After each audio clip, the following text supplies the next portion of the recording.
Here's what I miss most about the USA after moving to Australia. Hey, what's up you guys? Welcome back to the channel. Ashley here. Make sure you hit that subscribe button. There's so much fun content coming. It would mean a lot. It takes 2 seconds to click that button. But anyway, let's get straight into it. So I really wanted to chat about something that I don't think I've sat down and cohesively chatted about yet here on the channel, which is things that I miss about the US after living in Australia for over 2.5 years. First, it is more accepted in the US to speak your mind. I've talked so many times about my opinions on tall poppy syndrome. I completely understand that being an expat and having this outside lens, my view on what tall poppy syndrome is going to greatly differ from, say, an Australian's perspective. But regardless of that concept in general, I'm not going to get too far into it. I'll link some videos where I talk more about it so I'm not like ranting about the same topic again. Separately from that, I just find that in the States, it's a lot more accepted to speak your mind in whatever way. Now, of course, it can be very, very toxic. I'm not even going to get into the recent election or else I'm going to start crying. But I do miss the directness that a lot of Americans have. I find that a lot of, again, this is very generalized, but a lot of Australians that I know just avoid confrontation at all cost, and there isn't as direct of a relationship or communication style. Whereas in the US, I've found, like, whether it's with friends in the workplace, in my experience in the US, it's a lot more direct communication. And just not beating around the bush, like, just be honest. Like, in the comments, I'm sure I'm gonna get a lot of really honest people giving their honest opinion on this video. And as long as you do it in a respectful way, I love that. Like I said, in the workplace, friendships, your opinion on a business or a coffee or a bagel. I've had my fair share of experiences here in Australia where I believe I do it in a respectful way, like, oh, I'm not a massive fan of the extraction of this coffee or the density of this bagel, to like super petty crap, like nothing revolutionary. And I find that a lot of Americans are a lot more open to feedback and constructive criticism over a lot of my experiences here in Australia. Number 2, something that I miss about the US is my fitness bike. And I just wanted to pop in here and say thank you so much to Yeasel for sponsoring the portion of this video. This Black Friday, Yeasel is offering my followers an additional $100 off your purchase. Yeasel Fitness has affordable at-home gym equipment like spin bikes, treadmills, and rowing machines. The thing that I miss the most about my room in the US is my at-home spin bike, and I've been wanting to get one here in Australia, but it can be a big financial decision, and that's where Yeasel comes in. You can currently get this bike for only $4.99 USD or around $7.60 AUD, which is over a 55% savings. We are pumped. This looks so good. And when you compare that to top competitors like Peloton or SoulCycle, which I've used both in the past, this is an insane steal. And you guys as well can get $100 off your purchase using the code in the description. This bike was extremely easy to set up. It took us just under an hour to do. There was no crazy equipment or putting things together. It was extremely easy and convenient, which, knowing how difficult it can be to set up an at-home spin bike like my old one in the States, this was so much easier. Inspection committee's here. And after 45 minutes, it is now built. Something super unique about this indoor spin bike is while you're pedaling, you can catch your favorite live sports events, favorite music, or watch anything from TV, movies, or like myself, YouTube. Yes, this is a vlog of mine, which I thought was quite funny. You can stream absolutely anything. It is super easy to connect your phone and stream while spinning. And you can turn the screen out, so if you wanted to stream something while doing any other sort of workout, you could always place a phone or tablet here and it gives you all of your stats. You can adjust the volume, and it has these massive speakers too. I was quite impressed how good quality they were. And make sure to head to the top link in the description where you can learn more for more affordable at-home spin bike options with the super cool casting feature. Thank you so much, Yeasel. How late things are open. Now, again, very dependent on where in the US you're comparing to where in Australia. Yes, however, just in general, the amount of 24-hour department stores, or not even 24-hour, but just things that are open past 6 p.m. in the States. I know Thursday late night shopping is a thing in Australia in some places, but just how late things are open, how much later coffee shops are open. Like the fact that you can really easily find a coffee shop that is open past 2 p.m. and a coffee shop that is open on the weekends is insane. Now, to preface, especially for those who are unaware, here in Australia, the wage differences and penalty rates for payment on weekends, even Sundays, public holidays, is much higher. So then, yes, it does cost the business owners a lot more to run, but I do still greatly appreciate if a cafe is open on the weekends or is open past 2-3 p.m. because the amount of times that I've wanted a coffee and I've looked at my phone and it is like 2:59 and I'm like, are you kidding me? When I was working more traditional working hours in Tasmania, I would come into work and everything would be shut, and it was really difficult to try and naturally balance running errands, getting things done, and working a full-time job. Whereas my current job, my full-time hours are a bit more flexible, so I don't run into that anywhere near as much. And also, Melbourne is Melbourne. I live in Melbourne, if you didn't know, or check out these videos. I have so many criticisms about the United States of America. Now more than ever, I am the first person to criticize the US. I have zero qualms doing so, but the US does do cold coffee really well. They do it really well. You can get a massive coffee for relatively cheap, and sometimes it tastes fine. I do hate Starbucks, but I do miss like a good Dunkin' Donuts, like just black cold brew, or there's a couple more like specialty places near where I'm from in New Jersey that just do really good cold brew, cold coffee. It's becoming more and more of a thing here in Australia, especially in the last 2 years. Like when I first came to Australia and then when I lived in New Zealand like a couple years ago, it was really difficult to find cold coffee. So it's more common now, but still I do miss like especially just like a cold brew or the US version of iced coffee, which is different than the Australian, fun fact. Food, oh my goodness. I feel like food is just like a notorious thing for anyone to miss about, whether it's their home country, somewhere they've traveled. It's just like a unanimous thing where it's like, yes, I can crap on so many other things about where I'm from, but there is a lot of good food. There's a lot of good food here in Australia, but I miss diners so much. Melbourne has this one diner, and I won't even say their name because it is not a diner. It is absolute crap. And I had such bad service experience there too. So it just made the experience even more sad. But I just really miss going to a diner and having really cheap, quick food.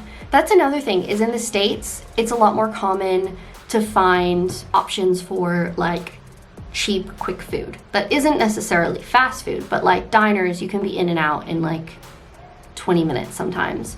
Or for example, I also really miss like Mexican food or Italian food, but a lot of Mexican and Italian food places that I've been to here in Australia are very like fancy when they don't necessarily need to be, in my opinion. Like I would totally be fine with like a not fancy spaghetti bolognese with no frills, like just good food. But if you have any recommendations, please let me know down in the comments. And also if you've just experienced in general, like if you've moved somewhere and you find, well, of course, different countries are gonna have different cuisines and are gonna have different specialties. Like Australia has incredible Asian cuisine in comparison to the US, which makes sense because we're a lot closer to Asia over here. But it's just interesting to see the differences in the market. Like clearly there is a market for more higher end Italian food, whereas in the States people are like, oh, well, I could do that, but I could also just go down the road to the pizza shop and get like really cheap, really good, really quick food. So I don't know. Let me know down in the comments if you've experienced this. Keeping on the food train, dipping sauces and condiments. I've touched on this before as like a massive culture shock of mine moving to Australia from the US, is how so many places here in Australia you have to pay extra for dipping sauces, sometimes even for ketchup, or the equivalent here a lot of the times is tomato sauce. It's not always the case. Like you can still go to McDonald's or Macca's as we call it here and get like the included condiments or free ketchup or whatever. But the amount of places that I've been to where it's like $2 extra for this sauce, and it's not even, it'll be like aioli, it'll be barbecue sauce, like it won't be anything super crazy. And I have had people be like, oh, well, that's because they make their own sauces, and so naturally the cost is higher because they make their own. And I totally understand that for like more specialty places, like especially if you're making your own sauce, like I'm happy to pay more. But if I just want like your cheap off the cuff ketchup. I really don't want to be paying $2 extra, especially if I'm already like paying extra for the fries because they don't come with the burger. It's frustrating to then be like, oh right, I have to think when I'm ordering how much sauce I'm gonna need because they come in the little tubs, and pre-purchase them. Driving speed limits. Oh my goodness, driving speed limits. Just in general, the driving culture, of course, is so different between two countries. What a shocker. But living in New Zealand and then now living in Australia, just how much lower the speed limits are, which I'm sure, to be fair, has a lot to do with safety laws and less car crashes, which is great. But here in Australia, it is a lot easier to get parking fines, speeding tickets. There's a lot more speeding cameras, and the fines here are a lot higher, which again, I get on the other side of the coin that there are reasons for all of that. I'm sure it improves safety and all of that stuff. But I mean, to play devil's advocate, because this is, what I miss about the US, I do miss being able to go like over 60 kilometers an hour, or sorry, over 100 kilometers an hour, which is like around 60 miles an hour.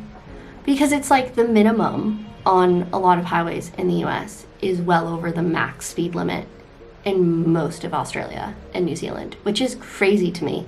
And there's a lot more of like a allowance, I guess, with speeding as well. Like here in Australia, they have all these signs like over is over. So if you go like 1 kilometer over, sometimes you can literally get a speeding fine. Whereas in the States, a lot of the times they give you a buffer of around 10 miles an hour. So it's just different. It's a bit more relaxed in the US, to say the least. Walking fast very much falls into place with like my New York tri-state area isms, being from not far from New York City. But oh my gosh, even just hearing this come out of my mouth, I was like, I love this about the US. Wow, I don't say that very often, which is why I was like, this would be a fun video to sit down and film, because I don't really sit and rant about how much I love the US really often at all, because again, there's so much to criticize naturally.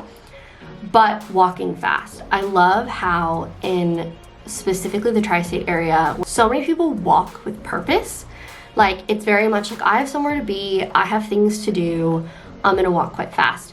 Whereas more rural areas, whether in the US here or even cities here, like here in Melbourne, you don't get that as much. Like, it's more like taking it chill, taking it slow, and which is nice every once in a while. But I'm like, I'm going to cut you off on the sidewalk. Like, if you walk slow, I'm gonna cut you off and I'm gonna walk around you. Like, that's gonna happen, and I'm gonna walk fast. I just miss the walking speed limit, I guess, being increased in parts of the US.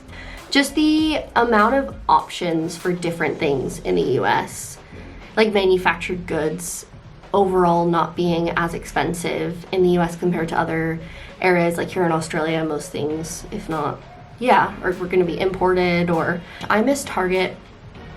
I miss just going through the home section with my cold brew and getting things that I don't need, but also knowing that it won't break the bank. And there is Target here in Australia, which is really interesting because it's owned by Kmart, which is essentially, Kmart is more the equivalent of US Target, but Kmart in the US went bankrupt, or they all closed down. I don't remember the exact situation, but I've not seen a Kmart in the US in forever because I'm pretty sure they went bankrupt. There's nothing like just like the nostalgia of going through a Target and just the options in a US grocery store, department store. Like, just the insane amount of options, especially for me being dairy-free. A lot of times I do find that like a lot of cafes and things here in Australia are a bit more accommodating, but then when you go to the grocery store or the department store, there's a lot more options in the US for like literally absolutely like every sort of snack that you need. Like, the market is just a lot bigger over there. I miss Trader Joe's and just different products that you can't find here in Australia, like pumpkin puree, like the can of pumpkin puree to make pumpkin pie. Last year I did a like mini Thanksgiving and here in Australia, and we ended up pureeing like fresh pumpkin, which worked out great. But it's just, the convenience of buying probably canned pumpkin with a crap ton of preservatives, but it works. And going off that, just the online shopping, the US has a lot more options for manufactured goods. So online shopping like Amazon is so different over here. The same day delivery, Prime, or 24-hour delivery, or next day delivery network in the US is insane now. I still don't really understand it, but here in Australia it's very much not like that, which 95% of the time I could care less about. But I do miss being able to go on Amazon in the US and just being like, oh, I can like order whatever, it's not that expensive, free Prime shipping, and I'm gonna get it tomorrow, and I don't even have to leave the couch. That is convenience at its finest, whereas the Amazon here in Australia doesn't have anything like that, nor the amount of options. That wraps up this list. It's funny looking back on it that like most of the things I miss about the US are very much like, oh, food, options, things are open late, cold coffee, things like that. So nothing revolutionary in the slightest, but let me know down in the comments what you think. Have you moved abroad, and what have you missed from where you're from? Or even just like moving cross country, like obviously things are very different compared to where you live, but let me know down in the comments. Again, thank you so much to Yeasel for sponsoring a portion of the video. I'll have everything in the top link in the description for you to learn more. Definitely go check it out. It has been so convenient to have a spin bike again in my life, because I genuinely missed mine in the States so much. So thank you so much to Yeasel, and yeah, I appreciate you guys. Make sure to hit that subscribe button if you haven't already. This is what Luna's doing, in case you're wondering. And I will catch you guys next time. Bye.